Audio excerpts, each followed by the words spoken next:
All right, welcome back, everybody, inside the studio here, right at the top of the bleachers at LaSalle College High School.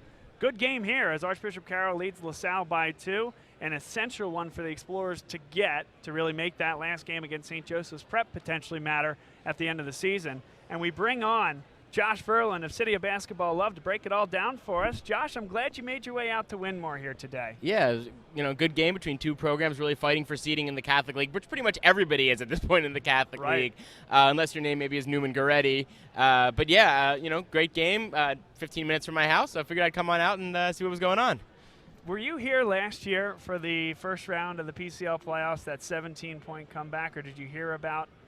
I heard about it. I was off last year, so I didn't cover any high school games last year. So no, I wasn't, but I did definitely heard about it. This is the first time that either of these teams have played each other, obviously, since that point. And, I certainly think for the guys that were with Archbishop Carroll now that we're on that last team, a meaningful game to come back to this venue and exact a little bit of revenge. But I think LaSalle's three-point shooting ability, the ability to space the floor and actually get out in transition, has kept them in it here. Yeah, I'm a little bit surprised. I mean, obviously Archbishop Carroll has the size advantage inside, and Terry Kettner's been able to exploit that. He's got 13 points in the first half. But even as much as he's been able to produce, I don't feel like they've gone inside as much as they could. Yeah. Miri Stewart's got 5 3-point attempts. He's not their best three-point shooter. I think Carroll's getting sucked into a little bit of trying to play LaSalle's game. They really should be pounding it more inside because that's where they've got the big advantage. No doubt about it. Josh Verlin is with City of Basketball Love, one of the preeminent basketball websites here in Philadelphia. You guys do a tremendous job covering everything from D1 all the way down to the high school level here. Thank you. If you could, tell us a bit about the genesis of City of Basketball Love and your resurgence this year. Yeah, I mean, we were off last year, as I mentioned, and yeah, the evolution of it, I guess, has really been the first couple of years we really focused on sort of just a few, not a few, but a couple dozen or 3 dozen of the sort of high-level programs, and the more I ran the site and got out there, we started to cover more of the Division II, the Division III, really getting out to all the different high schools. So I've personally seen about 45 different high school teams this year, and that's doing this part-time. Wow. And then between my, the rest of my writers, we've covered, I think, about half the teams in the area up to this point. And there's still obviously a bunch of other teams that we'll be covering in the next few weeks and months before the season runs out. So really the evolution has been from just the high level to really making sure we cover all levels of Philadelphia basketball. The kids who are going to be playing Division I ball, as well as the kids who are going to be playing D2, D3, JUCO, and NAIA. That's awesome. Well, you guys are the best at it. I mean, from you. a comprehensive nature of the coverage to the quality of the coverage itself. You guys are out there in the market. And please, go visit these guys. And more importantly, Josh, could you tell us how we could keep what you're doing going long term? Yeah, so COBL's moved to a community-supported business model. So basically we have a site on Patreon, patreon.com, Patreon.com/hooplove215. You can go on my Twitter account at JMVerlin. I've been tweeting the link out pretty much incessantly for the last few months, so apologies to those of you who have kind of been annoyed by it at this point. But yeah, I mean, at this point we have 270 Patreon supporters. My hope is to double that by next season. It's only $3 a month, and if we get to that point of doubling it next year, we'll be able to have full box scores for every high school in the region, just like the Inquirer had before they shut that page down. So we're really trying to get back to box scores, be able to provide statistics leaders and all that kind of thing, as well as double our coverage from this year. Fantastic. Fantastic. So you heard him. Now support him.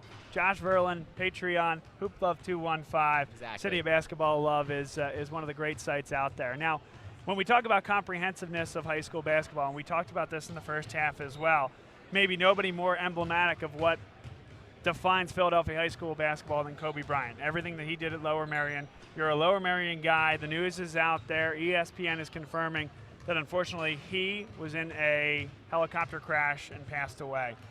What are your memories of Kobe Bryant and immediate visceral reactions? How does this hit you today?